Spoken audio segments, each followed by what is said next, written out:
Speed to market is your best friend when it comes to you starting out your first ever business. I'm gonna tell you a story of how this relates to the title of this video and all the mistakes that I made when it comes to starting out my first ever businesses. But I have to say, if you're 16 to 27 and you are not making $10,000 a month and you want to start doing that, I guarantee that this video is made specifically for you and you will learn things that honestly I wish I've learned when I first starting out. So speed to market, right? I'll tell you a quick little story. If you don't know, I used to work at Amazon working 10-hour shifts for 4 days, Thursdays to Sunday. It was crazy. It was a lot of work. I remember doing like 30 to 40,000 steps a day. It was a lot of physical work. I can't lie to you. What I'm saying is that I had like 30-minute breaks. And I remember one day I wanted to get a chicken sandwich. I only had 3 options. This option was Wendy's. I was like, okay, Wendy's tastes pretty good, but I only have 30 minutes on this break. I have to drive there, I have to get it, and I have to come back. I don't think they're gonna get there that fast. Then I had McDonald's. They was gonna make it pretty fast, but this shit was gonna taste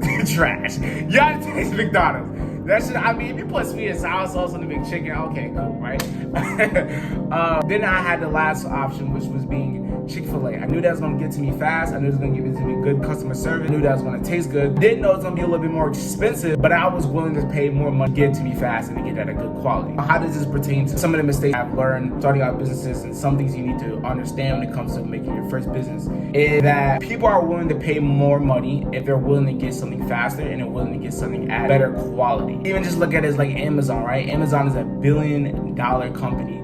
And the reason why people use Amazon Prime and they use Amazon is that they know that they're going to get their package delivered at a specific time. They know they're going to get it at a speed to market. So when it comes to your products or service, think about how you can have a competitive edge to your competitors by solving specific problems or just helping a specific audience faster than your other competitors, but also doing it at a high quality. Some other things that I've done when it comes to businesses, let's say just did marketing, just like with like then YouTube, is figuring out what's producing the best results and then increase your focus on that. Now, we have a whole bunch of social media avenues you can use. You got Instagram, you got Facebook, you got TikTok, you got whatever the case may be. You have all of these social media apps. And I had a moment where I was like, okay, what's producing me the best results when it comes to views on my YouTube channel? And that was TikTok. I realized that the month that I had the biggest revenue when I was uploading videos that was more focused on quality content instead of shit posting. And I was also doing call to actions on TikTok. There's a call to action. That's basically where you talk, and then you tell the audience to go somewhere. They go to a website, they go to a link, go to another social media site. It's just telling an audience to go somewhere. And I realized, okay, that was the thing that was producing me the best results. So now I'm just hyper focused on that. I don't do like Instagram Reels. I don't try to do TikTok. I don't try to do Twitter marketing. I don't try to do Facebook marketing. I just focus on what produced me the best results and then completely cut out everything. Basically kind of like the 80-20 rule. Realize that 20% of something is producing 80% of the results. So see where you're getting more of your inbound clients, see where you're getting more of your eyes, see where you're getting more of the attention, see what marketing, like this is something that big tech companies do. They see where their clients are coming from. That's why they do surveys. They do surveys and making it seem like, oh yeah, we just want to do a survey and just see how you feel. And one question that they usually ask is like, okay, where did you find us, right? And then once they see, and they actually use data analytics, I'm gonna get really like a little bit like secrets when it comes to like big tech and just, you know, big companies that they use, is that when they push out surveys, they use data analytics and they built out complete dashboards. They see like, okay, where is most of our traffic coming from? So if they see that most of their traffic is coming from LinkedIn, then they double down on that. If they see where most of their traffic is coming from blogs, then they double down on that. So it's just like figuring out where you're getting most of your eyes, seeing where you're getting most of your marketing, seeing where you're getting most of your clients, and then just double down on that. Honestly, I'm gonna get a little bit off script when it comes to this video. When it came to my custom hat business, I'm also gonna talk about shitty profit margins. When it came to my custom hat business, I just launched the business and I had an idea when it came to the marketing for the launch, but I didn't have no plans for like marketing like the next day or marketing for a week. Like I literally just, I launched it, I made a post, and I just stopped posting after that. And bro, I'm telling you, bro,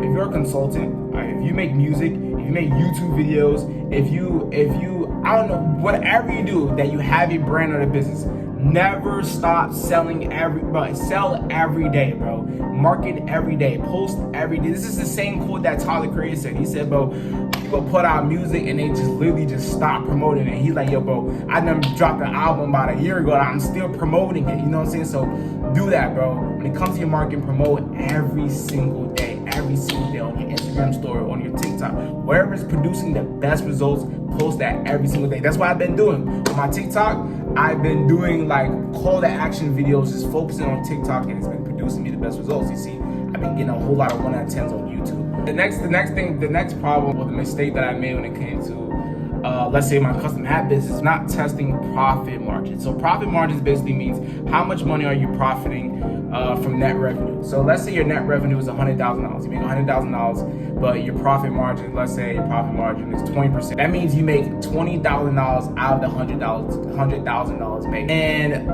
with my custom hat business, bro, it was negative. Bro, my custom hat business was negative profit margin. I was literally selling these hats, right? I was selling these hats right here for $65, and I was paying for about $55 to $60. I was paying about $60 for each hat, if I'm not mistaken. $5 profit margin. Then it wasn't even really $5 profit margins because this right here, this cost like $7. I was also doing free shipping, so I was also paying for the shipping to get to my house. Then I was also paying for the shipping to get to the customer. Bro, shitty bro, test. Bro, please test. You want to make sure you save money and you save your startup costs. Test your profit margins. Make sure that, like, is this a profitable business? Because you have to think about it, right? Nobody knows your business. Nobody knows it, right? So you have to think about, okay, how am I going to get clients? How am I going to get customers? You can either pay for that or you can do organic. Now, for a lot of companies, like let's say you're doing a clothing brand, you're doing e-commerce, you most likely do something called Spark Ads. So Spark Ads is basically where you use TikTok organic, and once your video is going viral, you then do a ad for that specific video.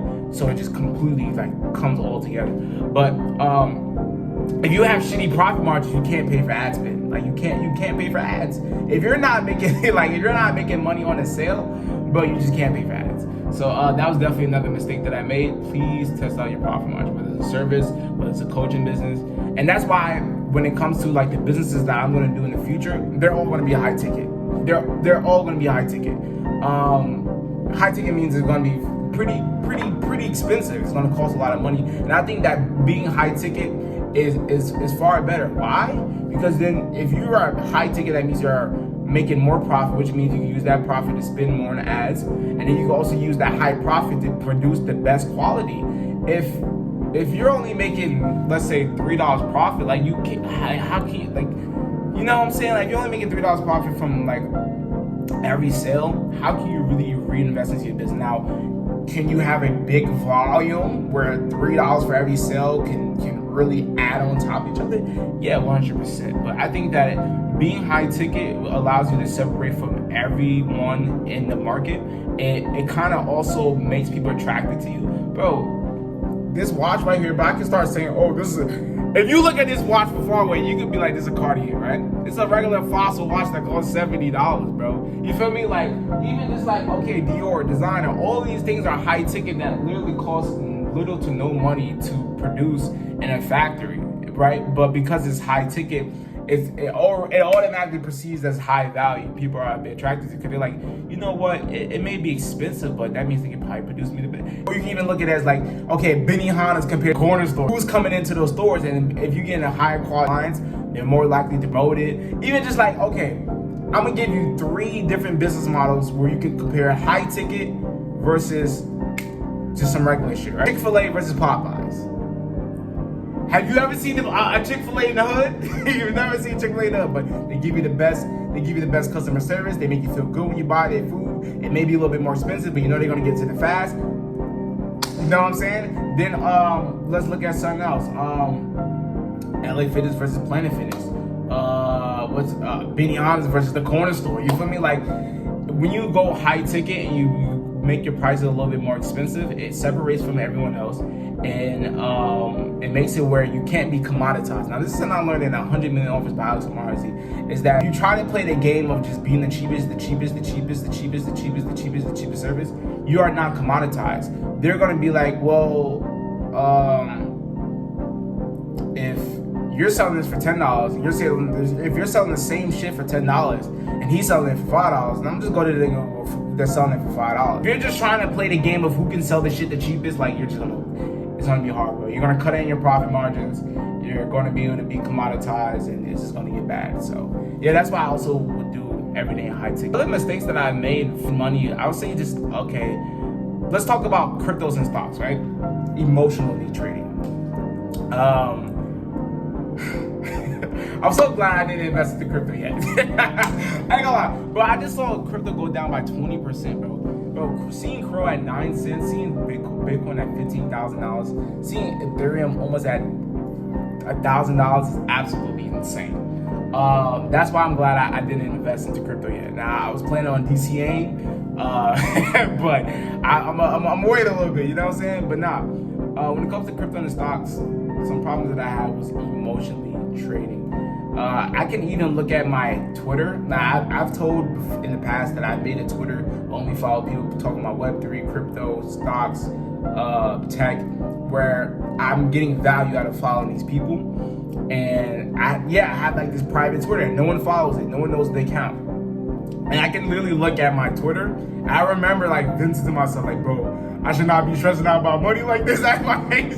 But I remember I was stressed out, bro. I was so stressed out. And I remember just being stressed out by, investing in stocks and stuff like that. And just emotionally trading, you know what I'm saying? Like, and it's crazy. It's just like you could get into like a whirlpool of it where you're just like checking your account every day, or refreshing, and just and then also FOMO, because like you follow people that's talking about, certain stocks and crypto, and then they talking about, oh, this crypto's up by this percent, this stock is up by this percent, and you get FOMO, and then it's emotionally trading is just not it, right? That's why I also focus more on cash flow. I can control cash flow. I can control whether if I'm making a certain amount of money a month based off, business and stuff like that. I can't control if a stock will go up or down. I can't control if Elon Musk fires a whole bunch of employees and it causes the stock to crash. I can't control if something happens within the economy and something happens politically with the business, and therefore the stock crash. I can't control that. I can only control my intrinsic income and my cash flow. So yeah, man, that's honestly all the mistakes that I've made when it comes to starting out online businesses. Like I said, if you're 16 to 27 and you are not making $10,000 a month, I told you this video is going to provide you a whole lots of value. I like just giving out sauce, giving out value, and allowing people to not, learn the mistakes that I went through the hard way. I want you to literally be able to learn things more the better way, learn things not through the harsh way where you have to go through pain, you have to go through these problems. Man, y'all tell me down in the comment section down below what businesses you are interested in starting in the future. It could be the agency, it could be consulting, it could be high ticket coaching, it could be high ticket e-com, it could be whatever the case may be. You comment down below what are some business models that you are interested in starting in 2023 or you're working on right now, but now maybe don't have any. If you're not coming like many was because busy physically, financially, especially if you want to do that, I give you a significant coverage, but use it wisely because it is your P100K ticket. Hope you enjoyed the video and I'm out.